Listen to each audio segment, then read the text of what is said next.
नमस्कार, मैं हिमांशु मिश्रा और आप देख रहे हैं द इनसाइड स्टोरी। तो क्या सत्ता के सेमीफाइनल कहे जा रहे 5 राज्यों के इलेक्शन ने कांग्रेस और समाजवादी पार्टी के बीच की दूरियां बढ़ा दी हैं? क्या उस खाई को और चौड़ा कर दिया है? सवाल बड़ा है और इसी का जवाब आज जानने की कोशिश करेंगे। डॉक्टर संजीव त्रिवेदी जी वरिष्ठ पत्रकार हमारे साथ है। संजीव जी, जिस तरह की गहमा गहमी देखने को मिली और अब तो ये कहा जा रहा है कि अखिलेश यादव को हम प्रधानमंत्री बनाएंगे अगर 40 सीटें आ गई हमारे पास, और उधर कांग्रेस तो अपने आप में कह ही रही है कि हम राहुल गांधी हमारे सबसे बड़े नेता हैं, जबकि चेहरे का ऐलान हुआ नहीं है इंडिया गठबंधन में। ये दरार अभी से दिखने लगी है और अभी 24 में 2-4 महीने हैं। उससे पहले की ये जो स्थिति है ये क्या दिखाती है? क्या उत्तर प्रदेश की राजनीति में कोई बवाल होने वाला है आने वाले वक्त में? आज अखिलेश यादव मैनपुरी में थे और मैनपुरी में उन्होंने एक नसीहत दी कांग्रेस को। उन्होंने कहा कि दल मजबूत करने का ये वक्त नहीं है, अपनी पार्टी को मजबूत करने का ये वक्त नहीं है। उन्होंने कांग्रेस को कहा कि भारतीय जनता पार्टी को पहले हटा लेते हैं, उसके बाद फिर दल मजबूत करिएगा। अभी वक्त भारतीय जनता पार्टी को हटाने का है। अखिलेश यादव के इस बयान के पीछे का जो मर्म है वो ये है कि अभी पिछले दिनों समाजवादी पार्टी के नेता रवि वर्मा कुर्मी समाज से आते हैं, उन्होंने कांग्रेस का दामन थाम लिया। वो लोग लोकसभा राज्यसभा में सांसद रहे और समाजवादी पार्टी ने उन्हें हमेशा अपना एक मजबूत नेता माना, इसीलिए पार्टी संगठन में भी उन्हें पद दिया था, महासचिव भी बनाया था। प्रमोद पटेल दूसरे कुर्मी नेता हैं, उन्होंने भी आज ज्वाइन कर लिया और बोला कि घुटन महसूस करते हैं वहां पर समाजवादी पार्टी में आना पड़ गया। तो ऐसे में जबकि भारतीय जनता पार्टी के साथ जो लड़ाई है और जहां है वो तो है ही, उसके खिलाफ खड़े होने की बात थी, एकजुट होने की बात थी, तभी तो इंडिया का गठन हुआ था। लेकिन इंडिया के गठन के बाद घटनाएं घटित हो गई। मध्य प्रदेश में चुनाव और सीटों का आवंटन नहीं किया गया समाजवादी पार्टी को कांग्रेस के द्वारा, लिहाजा वो अलग अलग लड़े और फिर अलग अलग लड़ करके खूब बयानबाजी भी हो गई और उसका असर अब उत्तर प्रदेश में दिखाई पड़ रहा है, जो कि समाजवादियों का गढ़ है। बयानबाजी तो यहां तक हो गई थी कि हम जैसा व्यवहार अब वहां कर रहे हैं वैसा ही व्यवहार हम उत्तर प्रदेश में करेंगे। तो उस वक्त तो लग रहा था कि बिल्कुल तनातनी हो गई है।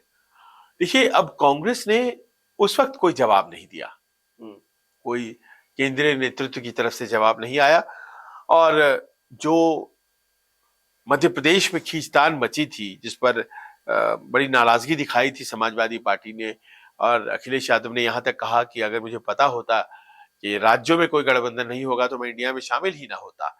तो जब उन्होंने ये बात कही तो ऐसा लगा कि कांग्रेस का शीर्ष नेतृत्व भी कुछ बोलेगा, लेकिन उसने खामोशी ओढ़ ली।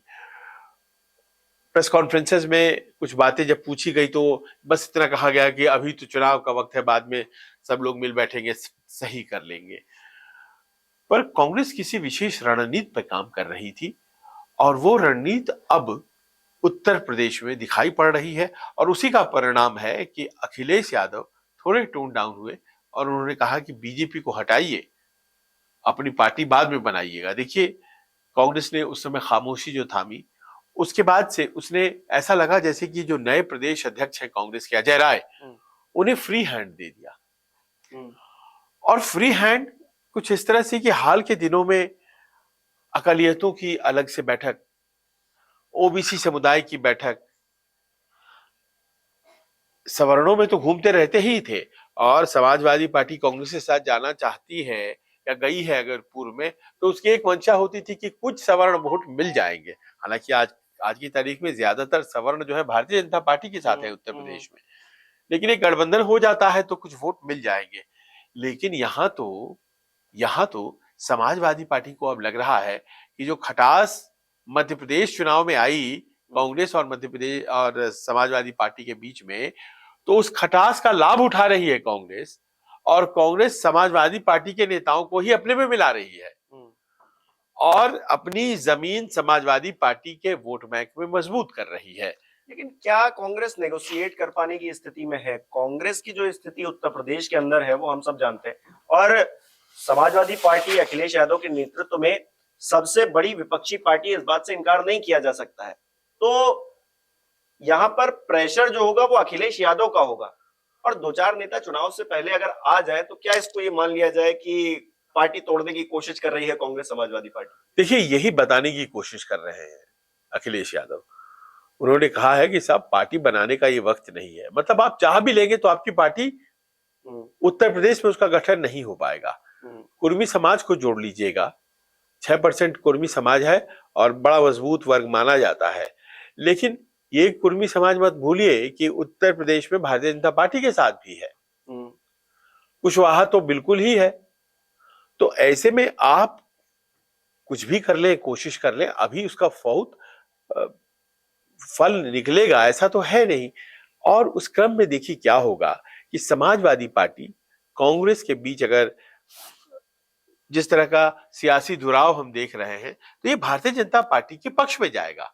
और शायद यही वजह है कि अखिलेश आज ऐसी बात कर रहे हैं। लेकिन यहां ये भी देखना पड़ेगा कि अखिलेश को ही स्वयं के लिए भी ये बातें सोचनी चाहिए थी जब वो वहां बयान दे रहे थे मध्य प्रदेश को लेकर के।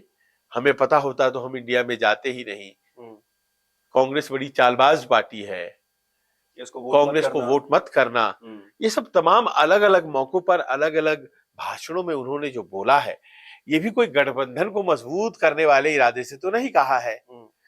दरअसल ये आपसी लड़ाई जो कांग्रेस और समाजवादी पार्टी के बीच शुरू हुई है, ये बढ़ेगी आगे। मुझे लगता है कि समाजवादी पार्टी को यह एहसास हो गया है कि जो उनका वोट बैंक है उसके एक हिस्से पर कांग्रेस की नजर है, खासतौर पर मुसलमानों पर।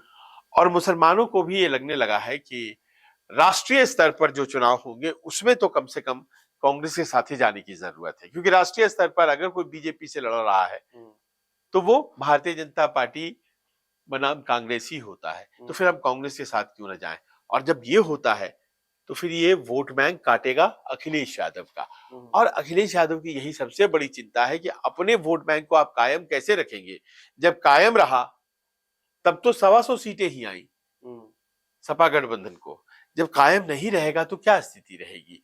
और लोकसभा चुनाव अच्छे से लड़ना और जीतना उनके लिए मजबूरी है, क्योंकि जो आखिरी उन्होंने बड़ा चुनाव जीता है वो 2012 में था।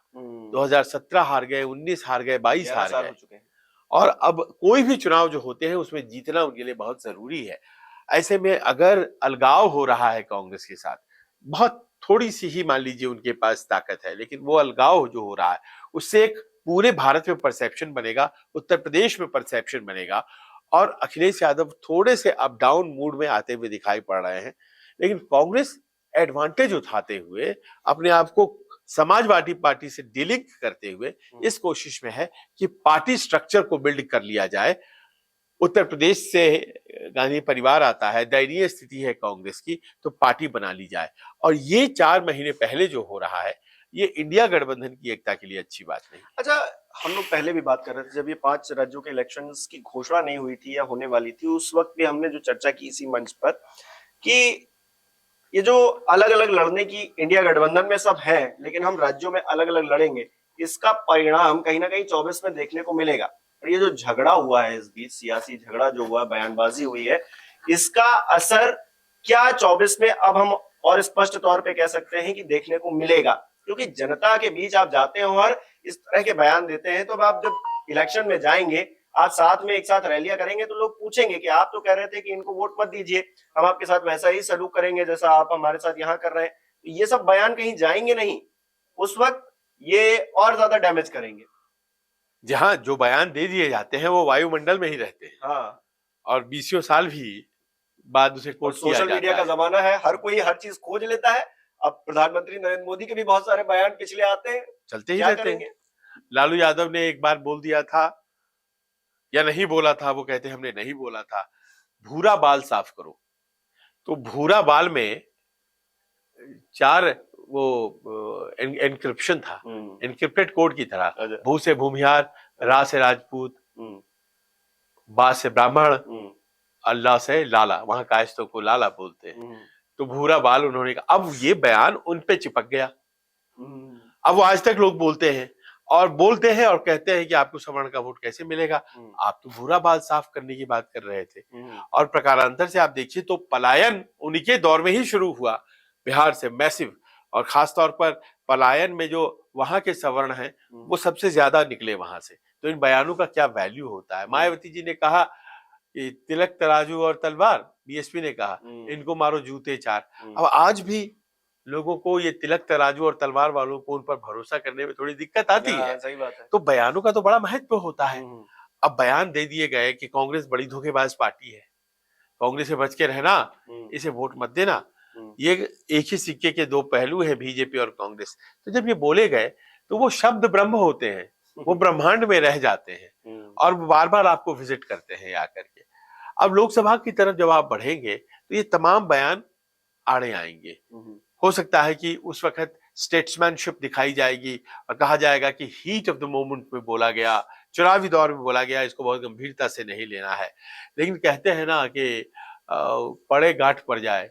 अगर मान लीजिए कि जुड़े गांठ पड़ जाए, अगर मान लीजिए रस्सी टूट जाती है फिर जोड़ दी जाती है लेकिन गांठ पड़ जाता है, तो समाजवादी पार्टी और कांग्रेस जो है एक फॉर्मिडेबल कॉम्बिनेशन है उत्तर प्रदेश में। वोट परसेंटेज उसे मिलता है, लेकिन वो संभव हो पाएगा इन बयानों के बाद, जरा ये बहुत मुश्किल का मामला अब कम से कम लगने लगा है। अरविंद केजरीवाल भी चुनाव लड़ रहे थे लेकिन उन्होंने कांग्रेस को लेकर ऐसी तीखी प्रतिक्रिया दी हो ऐसा नजर नहीं आता, और केंद्रीय नेतृत्व को सवालों के घेरे में खड़ा कर दिया ऐसा भी नजर नहीं आता, क्योंकि इलेक्शन वो भी लड़ रहे थे। स्थानीय नेतृत्व पे उन्होंने भले ही हमला किया लेकिन केंद्रीय नेतृत्व तक तो वो भी नहीं गए, क्योंकि उनको पता था कि 24 पे हम साथ जाने वाले हैं। लेकिन Akhilesh Yadav, heat of the moment उसे कह लीजिए या जो भी कह लीजिए, उन्होंने अपने हाथ जला लिए हैं क्या? देखिए, उत्तर प्रदेश को लेकर के अखिलेश यादव सदा से कांग्रेस को लेकर थोड़े से सतर्क रहते हैं और कांग्रेस कभी भी अपने मौके तलाशने में पीछे नहीं रही है। पीछे प्रियंका गांधी गई और वहां उन्होंने एक मैसिव कैंपेन चलाया, लड़की हूं लड़ सकती हूं। वो कैंपेन, उनके मीटिंग्स में भीड़, सब हम लोगों ने देखा। मात्र 2 सीटें आई, तो जमीन पर तो वहां अखिलेश यादव ही मौजूद है और उनके वोट काटने का सीधा मतलब ये होगा कि आप भारतीय जनता पार्टी को एक ग्रीन सिग्नल दे रहे हैं या फिर रोड ब्लॉक्स हटा रहे हैं उनके लिए। पर वहीं दूसरी तरफ ये भी है कि समाजवादी पार्टी में परिपक्वता दिखाने की जरूरत तो पड़ेगी, क्योंकि अगर मध्य प्रदेश में आपको सीटें नहीं मिल रही हैं या कम मिल रही हैं अपेक्षा से, तो क्या वो करने के क्रम में आप उत्तर प्रदेश की संभावनाओं को खराब करेंगे क्या? क्या आप ये नाराजगी इतना ज्यादा जोर से बोलेंगे कि उसकी आवाज उत्तर प्रदेश लखनऊ में सुनाई पड़ने लगे, इतनी तेज नाराजगी अपना व्यक्त करेंगे क्या? और जाहिर है कि आप नहीं करेंगे। लेकिन अखिलेश यादव ने किया है। राहुल गांधी चुप रह गए, आपने देखा होगा पूरे प्रक्रिया में राहुल गांधी खामोश रहे, उन्होंने एक लाइन नहीं बोली। यहां तक कि प्रियंका गांधी जो कि उत्तर प्रदेश की प्रभारी महासचिव है, उन्होंने भी एक शब्द नहीं कहा, लेकिन वो एक्शन में दिख रहा है उनके, जब वो समाजवादी पार्टी के नेताओं को तोड़ करके अपने दल में मिला रहे हैं। तो ये उनके एक्शन में दिखने लगा है कि समाजवादी पार्टी के साथ आगे चल के हमारा कोई तालमेल नहीं होने जा रहा है। मैं मानता हूं कि अगर ऐसा होता है कि समाजवादी पार्टी एक तरफ, कांग्रेस अपने कुछ सहयोगियों के साथ दूसरी तरफ, और उसके बाद फिर भारतीय जनता पार्टी चुनाव लड़ती है, तो ये पूरी तरह से भारतीय जनता पार्टी के पक्ष में काम करेगा फैक्टर। और इस बात को बखूबी जानते हुए ही समाजवादी पार्टी सुप्रीमो अखिलेश कह रहे हैं कि पार्टी बाद में बना लेना, पहले बीजेपी को हटा लो। उन्हें ये बात समझ में आ चुकी है। प्रधानमंत्री वाला जिक्र करते हैं, उन्होंने कहा, राम गोपाल जी ने कहा कि 40 सीटें आ जाएंगी तो हम अखिलेश को या तो प्रधानमंत्री बनाने के लिए रेस में सबसे आगे खड़े होंगे या फिर हम वो दबाव बना पाएंगे कि हम जो कहें वो प्रधानमंत्री बने। तो ये 40 सीटों का खेल क्या समझ में आता है? सिर्फ 40 सीटें उत्तर प्रदेश की क्या इतनी दमखम रखती हैं? हालांकि सबसे बड़ा राज्य है, 80 सीटें यहाँ से आती हैं और कहा भी जाता है कि दिल्ली का रास्ता उत्तर प्रदेश से होकर गुजरता है। तो ये 40 सीटों का क्या कुछ समझ में आता है? देखिए, 80 सीटों वाले राज्य में एक बार कांग्रेस 20 सीट जीत चुकी है, 2009 9 में। जहां तक 40 सीट जीतने की बात है, 39 सीटें तो समाजवादी पार्टी जीत चुकी है 2004 में। 39 सीट्स। कहां प्राइम मिनिस्टर उन्होंने बनाया किसी को या बनवाया? उन्हें तो बाहर किया, सत्ता से बाहर रखा सोनिया गांधी ने। और जब वामपंथी छोड़कर चले गए 2008 में, तो उन्हें वापिस बुला लिया और वो तुरंत दौड़े चले आए। कोई डिप्टी प्राइम मिनिस्टर नहीं बना था उस वक्त। तब की ताकत और आज की ताकत में बड़ा फर्क है। तब तो मुलायम सिंह जी वो सक्रिय नेतृत्व में थे और उस वक्त उन्होंने जो 39 सीटें 80 में जितवाई थी। इसका अर्थ ये हुआ कि ऐसा नहीं है कि 40 सीटें आप जीत जाएंगे तो 500-550 सीटें हैं यहाँ पर, 10% भी सीट नहीं हुई। 40 सीट 10% भी नहीं हुई। इससे आप प्रधानमंत्री कैसे बना लेंगे? प्रधानमंत्री बनाने के लिए तो 50% सीटें चाहिए, 50% of the vote and seats. अब यहाँ पर ये मसला है कि खींच में बहुत बातें बोली जा रही हैं, क्योंकि स्टेक पर जो है ना उत्तर प्रदेश है, 80 सीटों वाला राज्य। आप इसको छोड़ देते हैं, रणनीति नहीं बनाते हैं, तो यहां जो जीतेगा वही दिल्ली बनाएगा शासन। जो यहां हारेगा वो दिल्ली में खड़ा नहीं रह पाएगा। तो उत्तर प्रदेश को अपने तरीके से सब चाहते हैं कि काबिज हो जाए। उत्तर प्रदेश अभी भारतीय जनता पार्टी और उसके सहयोगियों के साथ पिछले 10 सालों से है। वहां से लाना है, अगर लोगों के मन में एक नए विचार डालने हैं, तो फिर आपको आपसी एकता तो प्रदर्शित करनी पड़ेगी। लेकिन जिस तरह के बयान अजय राय दे रहे हैं, अखिलेश यादव दे रहे हैं, बाकी के नेता केंद्र के दे रहे हैं, ऐसा नहीं लगता है कि ये दोनों में कोई समझदारी दिख रही है। और मध्य प्रदेश के चुनाव ने, अंत में यही कहा जा सकता है कि मध्य प्रदेश के चुनाव ने इंडिया गठबंधन में जो वार्मथ और मजबूती दिखाई पड़ी थी, उस वार्मथ को और एक रास्ता को, एक रूपता को खत्म करने का ही काम किया। पिछले दिनों में अनुराग भदौरिया से बात कर रहा था, तो उन्होंने इस बारे में कहा कि कुछ चीजें बोली जाती है माहौल हरे रंग का कुर्ता पहनते हैं। अच्छा। समाजवादी पार्टी प्रखर प्रवक्ता है। तो उनका ये कहना था कुछ चीजें माहौल बनाने के लिए की जाती हैं और जोश भरने के लिए अपने कार्यकर्ताओं में की जाती है। अगर नेताओं को पता चले, जो कार्यकर्ता उनको पता चले कि हमारा नेता वहां तक जा सकता है, तो फिर उनमें और जोश भर जाता है। तो कहीं ना कहीं माहौल बनाने की भी इस बीच कोशिश जो है इस बयान से हो सकती है। लेकिन सवाल यही है कि अगर मिलकर नहीं लड़ेंगे और बिखरे बिखरे लड़ेंगे तो मोदी तो है ही है। योगी जो अपना दूसरी बार सरकार चला रहे हैं उत्तर प्रदेश के अंदर, उनकी ताकत को भी कम नहीं आंकना चाहिए। और मोदी और योगी मिल गए तो फिर तो और भी चीजें बेहतर हो जाएंगी भारतीय जनता पार्टी के लिए। ऐसे में समाजवादी पार्टी और कांग्रेस को मिलकर लड़ना होगा, इस बात में कोई शक नहीं है। लेकिन क्या वो लड़ पाएंगे, ये सवाल जरूर है। आपको क्या लग रहा है, हमें कमेंट करके बताइए। बहुत बहुत शुक्रिया।